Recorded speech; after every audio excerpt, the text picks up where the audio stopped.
নমস্কার বন্ধুরা, কেমন আছো সবাই? আমি কলকাতা থেকে দীপশিখা বলছি। আসলে এই বৃষ্টির দিনে না মনে হয় অনেক কিছু, অনেক পুরনো স্মৃতি, অনেক ভালো ভালো খাবার দাবার, আর অনেকটা মন খারাপও হয়ে যায়। এরকমই একটা স্মৃতি আমার আছে, সেটা হচ্ছে আমার ছোট মামার বিয়ে। তাও প্রায় ৩৮-৩৯ বছর আগের কথা। আমার তখন বয়স খুব অল্প, মানে একদম ছোট আমি। আমার কাছে কিছু কিছু দৃশ্য এখনো অল্প অল্প ভেসে ওঠে। তার মধ্যে খুব ভালো মনে পড়ে, আমরা যারা ছোটরা ছিলাম, মানে আমার মায়েরা তো 7টা ভাই বোন, তাদের মধ্যে আমাদের মামা মাসিদের যারা ছোট ছোট বাচ্চা ছিল, মানে আমরা ছোট ছোট ভাই বোনেরা, কাজিন বলো যারা, সেই সমস্ত কাজিনরা ওই পালকির ভিতরে চেপে পড়েছিলাম। কেন?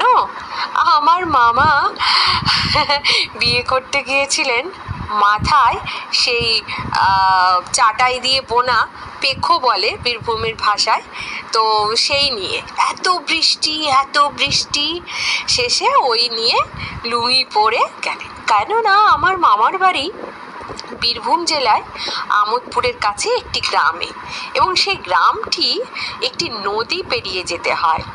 সেই নদীটির নাম বক্রেশ্বর নদী, এবং নদীটি সারা বছর সামান্য জল থাকলেও বর্ষাকালে কিন্তু তার ভয়ঙ্কর রূপ। তো সেই নদী পেরিয়ে আমোদপুর যে মফস্বল এরিয়া, সেখানে মামিমার বাড়ি, সেখানে বিয়ে করতে যাবে। কিন্তু প্রচণ্ড বৃষ্টি, কেউ কি করে যাওয়া যাবে বাচ্চাদের নিয়ে, এবং ওই রকম মেঠো রাস্তা, নদী পেরিয়ে গরুর গাড়ি যাবে, কিন্তু বাচ্চারা তখন আর উপায় কি? আমরা সকল ছোট্ট ছোট্ট ভাই বোনেরা সেই পালকির মধ্যে চেপে পড়লাম। তথাকথিত একটু বড় দাদা দিদি, তাদের কোলে আমরা বসেছিলাম। এখানেই শেষ নয়, আরও আছে। যখন আমরা সেই মাঝ নদীটিতে পার হচ্ছি, সেই মুহূর্তে পালকির একটি ডান্ডা গেল ভেঙে। ব্যাস, জলের তোড়ে আমাদের সবকটা বাচ্চারই চলে যাওয়ার কথা।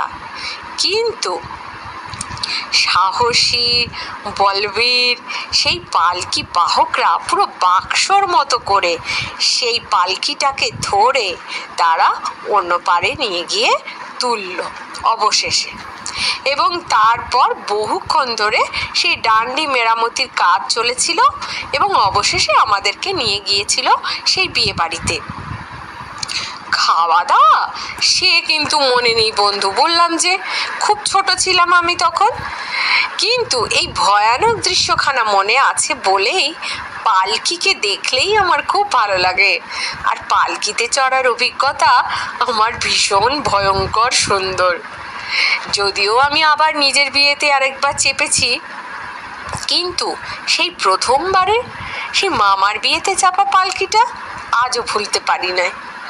তাই সেই অতীত স্মৃতিটুকু বুকে নিয়ে অত্যন্ত আনন্দের সাথে সেই ছোট মামা এবং মামিমার শুভ বিবাহ বার্ষিকীতে জানাই তাদের প্রণাম, সুস্থতা, এবং তারা যেন আনন্দে কাটায়। নমস্কার বন্ধু, তোমরা বলো তোমাদের কেমন লাগলো, আর তোমরা যারা যারা পালকিতে চেপেছো তারা জানাতে ভুলো না কিন্তু। ওকে, চলো, বাই বাই।